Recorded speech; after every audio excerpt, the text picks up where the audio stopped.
Good day mga ka-faith friends, I am your gospel sharer for today. So our gospel is according to Luke chapter 19 verses 1 to 10. And this is my reflection on that gospel.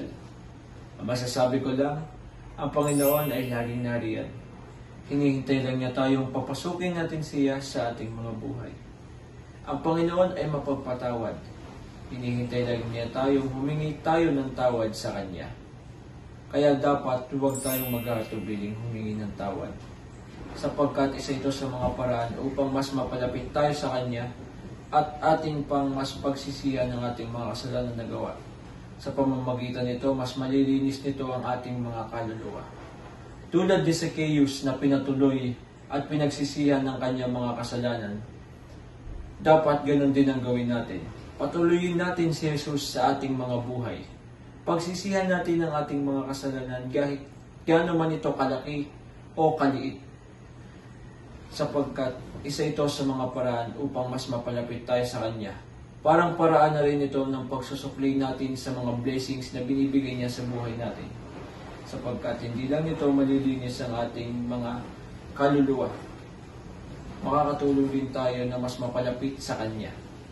Mas matutuwa pa ang Panginoon pag ganun ang ating ginawa. At tulad ni Zacchaeus na gagawin ang lahat upang makabawi sa kanyang mga kasalanan, dapat ganun din ang ating gawin.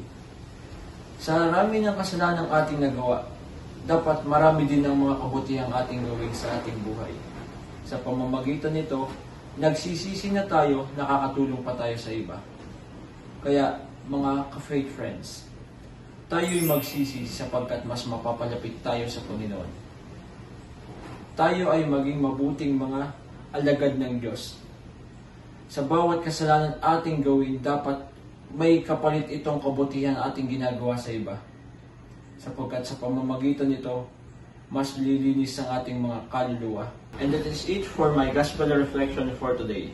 So don't forget to like, share, and subscribe to our YouTube channel, Facebook PH. And don't forget to download our Facebook apps or register at www.facebook.ph. So yun lang mga ka-faith friends, paalam!